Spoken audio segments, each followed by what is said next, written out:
नमस्कार दोस्तों, फास्ट सरकारी नौकरी के इस ऑनलाइन अपडेट सबसे तेज़ में आपका बहुत बहुत स्वागत है। दोस्तों आज के इस वीडियो में दोस्तों बात करेंगे एसएससी सीपीओ का एग्ज़ाम 29 जून को हुआ है, उसके शिफ्ट 1 पेपर के एनालिसिस के बारे में दोस्तों। तो चलिए आज का यह वीडियो स्टार्ट करते हैं दोस्तों। जैसा कि आप देख पा रहे होंगे दोस्तों कि हम अपना PDF को ऑन कर लिए हैं। सबसे पहला क्वेश्चन है 59 डिग्री फ़ारेनहाइट को सेल्सियस में बदले। 59 डिग्री फ़ारेनहाइट को सेल्सियस में बदले तो कैसे बदलेंगे दोस्तों? इसका सही जवाब हो जाएगा, सबसे पहले देखिए 15 डिग्री सेल्सियस इसका सही जवाब है दोस्तों। अगर आपको सेल्सियस से अगर फ़ारेनहाइट में अगर चेंज करना है दोस्तों तो इसके लिए फार्मूला है F = C × 1.8 + 32 इसका फार्मूला है। अगर आपको फ़ारेनहाइट से सेल्सियस में अगर चेंज करना है तो इसके लिए फार्मूला है C = F - 32 करेंगे और 1.8 से इसको डिवाइड करेंगे। उसके बाद दोस्तों अगर आपको सेल्सियस से अगर केल्विन में चेंज करना है तो K = C + 273.15 इसमें ऐड करेंगे तो वो केल्विन में चेंज हो जाएगा। लेकिन हमारा क्वेश्चन पूछा था इसमें फ़ारेनहाइट से सेल्सियस में चेंज करना था दोस्तों। तो हमारा 59 डिग्री जैसे था, आप देखिए कि 59 डिग्री को कैसे चेंज करेंगे। 59 माइनस कर देंगे 32 और उसको 1.8 से डिवाइड कर लेंगे तो हमारा आंसर आ जाएगा दोस्तों। जब इसको आप सोल्व करिएगा तो 59 - 32 करिएगा तो यहाँ पर 27 आ जाएगा और नीचे में है 1.8। अब इसको सोल्व करिएगा तो इस पॉइंट को हटा करके ऊपर 10 से मल्टीप्लाई हो जाएगा और इसको काटिएगा तो 2 से और यहाँ पर 3 से और ये 2 यहाँ 5 हो जाएगा तो ये दोनों को मल्टीप्लाई करिएगा 5 3 जा 15। ठीक है, इसका सही जवाब था 15 इसका सही जवाब है दोस्तों। चलिए आगे नेक्स्ट क्वेश्चन देखते हैं दोस्तों। जैसा कि आपको दिख रहा होगा अगला क्वेश्चन है who wrote the book nationalism. Nationalism book के लेखक के बारे में पूछा था दोस्तों। इसका सही जवाब था दोस्तों रविन्द्रनाथ टैगोर। रविन्द्रनाथ टैगोर इसका सही जवाब है दोस्तों। जैसा कि आप देख पा रहे होंगे फ़ोटो है बुक का। नेशनलिज्म पुस्तक है दोस्तों, इसका लेखक है रविन्द्रनाथ टैगोर, आप देख पा रहे होंगे। चलिए अगले क्वेश्चन की तरफ बढ़ते हैं दोस्तों। एक क्वेश्चन पूछा गया था दोस्तों डेंटल प्लेग के बारे में पूछा गया था। डेंटल प्लेग के बारे में पूछा गया था, यानी दांत का जो होता है, दांत में जो गंदगी बैठ जाते हैं उनके बारे में पूछा था। उसके डिफिनीशन में क्या मैच कर रहा है उसके बारे में पूछा था दोस्तों। डेंटल प्लेग जो है दांतों की सतह पर बनी एक जैव फिल्म है दोस्तों, या जीवाणु का जमाव है जो मुंह के अंदर सतह पर बढ़ता है दोस्तों। आरंभ में यह जो है रंगहीन होता है और चिपचिपा होता है, किंतु जब यह टाटर यानी दांत की मैल का रूप धारण कर लेता है तब इसका रंग जो है भूरा या हल्का पीला होता है दोस्तों। अगला क्वेश्चन पूछा गया दोस्तों कि भारत में 50 ओवर का वर्ल्ड कप कब खेला जाएगा दोस्तों। भारत में 50 ओवर का वर्ल्ड कप कब खेला जाएगा? तो इसका सही जवाब था दोस्तों 2031। इसका सही जवाब है दोस्तों 2031। अगला क्वेश्चन है दोस्तों ग्लोबल हंगर इंडेक्स में भारत का जो स्थान था 2022 का, यह पूछा है दोस्तों कि 2022 में जो है भारत के बाद जो है अगला 109वां स्थान किसका था दोस्तों। ये क्वेश्चन पूछा था दोस्तों। तो 2022 में जो है भारत का 107वां स्थान था और 109वां स्थान जो है अफ़गानिस्तान का था दोस्तों। इसका सही जवाब है अफ़गानिस्तान। अगला क्वेश्चन पूछा गया तरंगम किस शास्त्रीय नृत्य से संबंधित है दोस्तों। तरंगम जो है किस शास्त्रीय नृत्य से संबंधित है दोस्तों। इसका सही जवाब है दोस्तों कुचिपुड़ी। इसका सही जवाब है कुचिपुड़ी। अगला क्वेश्चन है नेशनल आइस हॉकी चैंपियन 2023 की विजेता टीम कौन सी थी दोस्तों। नेशनल आइस हॉकी चैंपियनशिप 2023 की विजेता टीम कौन सी थी, ये पूछा था। इसका सही जवाब है दोस्तों ITBP इसका सही जवाब है दोस्तों। इनके पॉइंट्स के बारे में देखते हैं कि भारत तिब्बत सीमा पुलिस, जिसको शॉर्ट में ITBP कहा जाता है, कि केंद्रीय आइस हॉकी टीम ने जो महिला और पुरुष दोनों ही वर्गों में लद्दाख में आयोजित राष्ट्रीय आइस हॉकी चैंपियनशिप 2023 का संस्करण, कौन सा संस्करण, 12वां संस्करण जीत लिया है दोस्तों। यह जो है लगातार तीसरी बार है दोस्तों जब ITBP जो है राष्ट्रीय हॉकी चैंपियनशिप जीता है दोस्तों। एक क्वेश्चन पूछ दिया था दोस्तों, फेस्टिवल ऑफ कलर, तो ये तो सब जानते हैं, होली इसका सही जवाब था दोस्तों। अगला क्वेश्चन पूछा था दोस्तों, निम्नलिखित में से किस समिति की सिफारिश पर संविधान में मौलिक कर्तव्य को शामिल किया गया था दोस्तों। संविधान में मौलिक कर्तव्य किस समिति की सिफारिश पर शामिल किया गया था दोस्तों। इसका सही जवाब था दोस्तों स्वर्ण सिंह समिति दोस्तों। इसका सही जवाब है स्वर्ण सिंह समिति दोस्तों। चलिए इनके बारे में कुछ जानते हैं। जैसा कि आप देख पा रहे होंगे कि स्वर्ण सिंह समिति की सिफारिश पर नागरिकों के मौलिक कर्तव्यों को संविधान में जोड़ा गया। उन्हें जो है 1976 में 42वां संविधान संशोधन के तहत शामिल किया गया था दोस्तों स्वर्ण सिंह समिति की सिफारिश पर भारतीय संविधान में 11 मौलिक कर्तव्य को जोड़ा गया दोस्तों। भारतीय संविधान में अनुच्छेद 51A मौलिक कर्तव्य से संबंधित है। भारतीय संविधान में मौलिक कर्तव्य जो है 42वें संविधान संशोधन अधिनियम 1976 द्वारा जोड़ा गया था दोस्तों।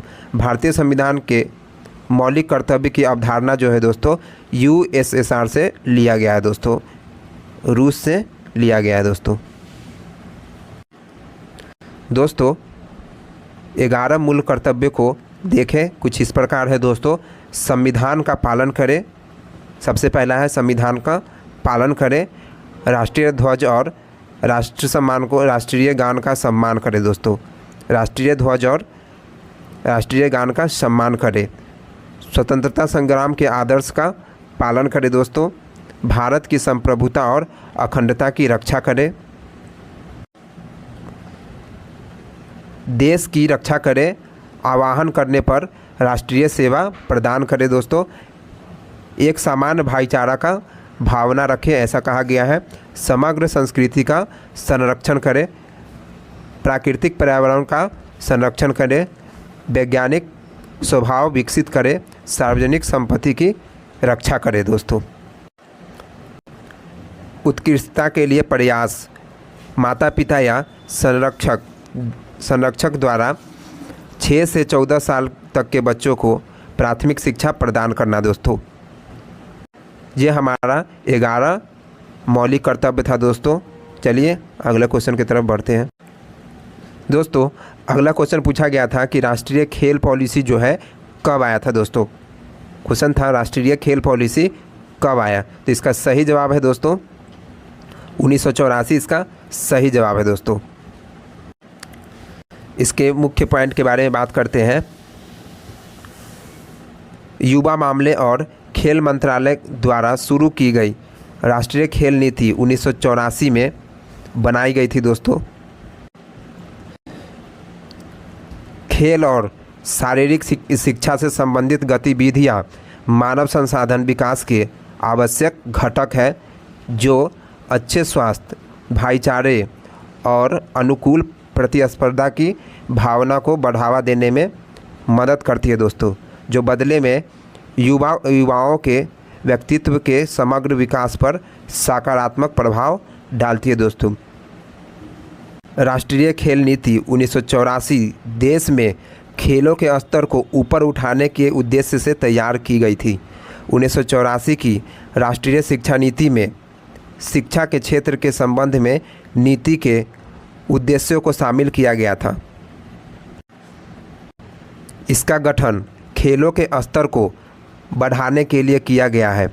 राष्ट्रीय खेल नीति 2001 राष्ट्रीय और अंतर्राष्ट्रीय स्तर पर खेलों में उत्कृष्टता प्राप्त करने पर आधारित है। यह अगला क्वेश्चन पूछा गया था कि स्वर्ण सिंह समिति ने कितने मौलिक कर्तव्यों पर सुझाव दिया था दोस्तों। स्वर्ण सिंह समिति जो है वो कितने मौलिक कर्तव्यों पर सुझाव दिया था। इसका सही जवाब था दोस्तों 8। इसका सही जवाब है दोस्तों 8। इनके कुछ पॉइंट्स के बारे में बात कर लेते हैं। स्वर्ण सिंह समिति ने संविधान में 8 मौलिक कर्तव्यों का सुझाव दिया था दोस्तों, जो कि 42वें संविधान संशोधन 1976 द्वारा जोड़ा गया था दोस्तों।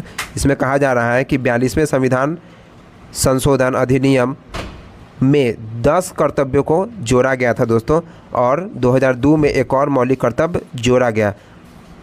तो इस प्रकार जो है दोस्तों हमारे भारतीय संविधान में जो है वर्तमान में 11 मौलिक कर्तव्य शामिल है दोस्तों।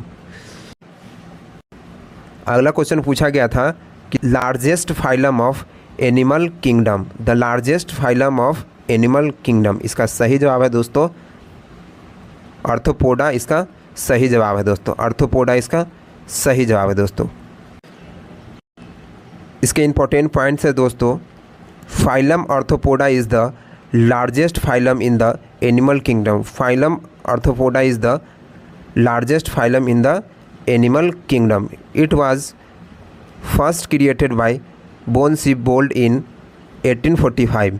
It was first created by Boone-Siebold in 1845. Around 2/3 of all named species, around 2/3 of all named species on the earth came under phylum Arthropods. Phylum Arthropods. The body of arthropod is covered by The body of the arthropod is covered by chitinous exoskeleton. Chitinous exoskeleton. Phylum Arthropoda have jointed appendage. Jointed appendage. आगे है respiratory organ of arthropods are gills, book lungs और tracheal system. Circulatory system in arthropoda is of open type. The circulatory system in arthropoda is of open type. Excretion in arthropoda take place through Malpighian tubulus. Malpighian tubulus. Example of phylum arthropoda are cockroach, round crab, scorpion, centipede, housefly. अगला question है केलुचरण महापात्रा निम्नलिखित में से किस शास्त्रीय नृत्य का प्रसिद्ध नर्तक है दोस्तों।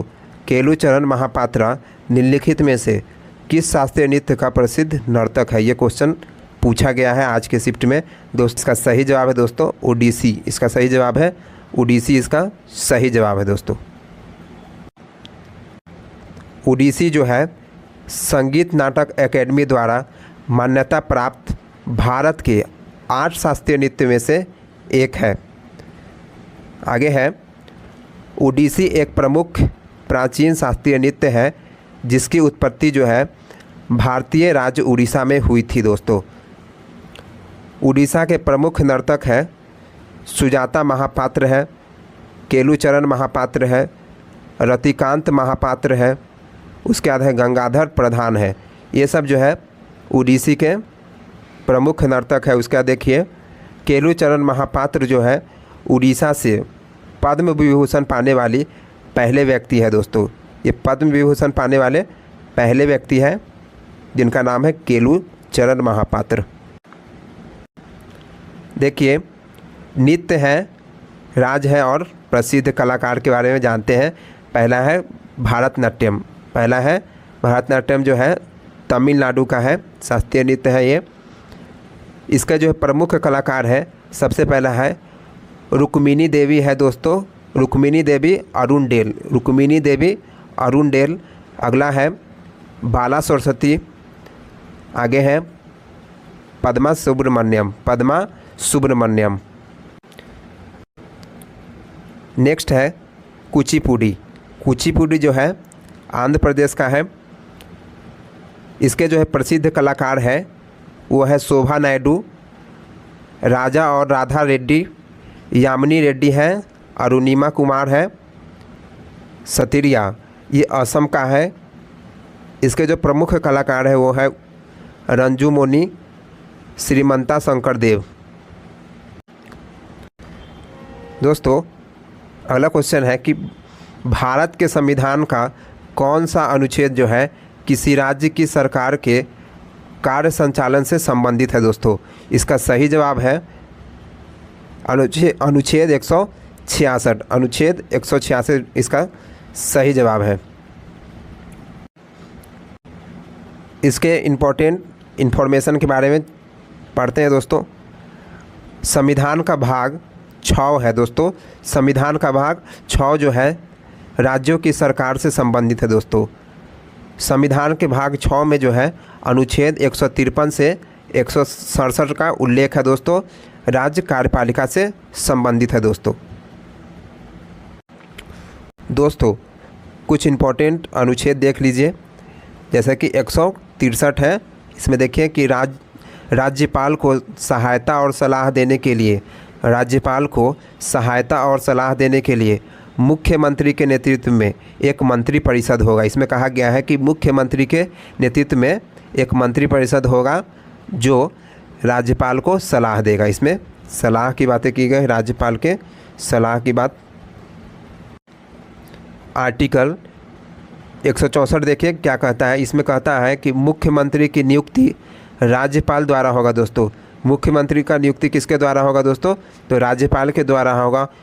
और अन्य मंत्री की नियुक्ति जो है राज्यपाल द्वारा ही होगा, लेकिन मुख्यमंत्री की सलाह पर होगा दोस्तों। मुख्यमंत्री की सलाह पर ही अन्य मंत्रियों की नियुक्ति होगी।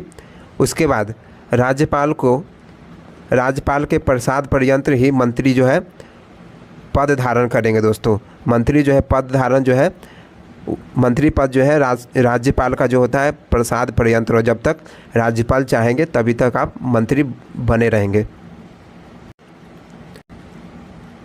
अनुच्छेद 166 ही आज पूछा गया था। इसमें है एक राज्य की सरकार के कार्य संचालन से संबंधित है दोस्तों। एक राज्य की सरकार के कार्य संचालन से संबंधित है। अगला बोला गया है दोस्तों 167 में कि राज्य के राज्यपाल और मंत्री परिषद के बीच संवाद के लिए है दोस्तों। आगे है राज्यपाल को राज्य के मामले के प्रशासन से संबंधित जानकारी प्रस्तुत करना है।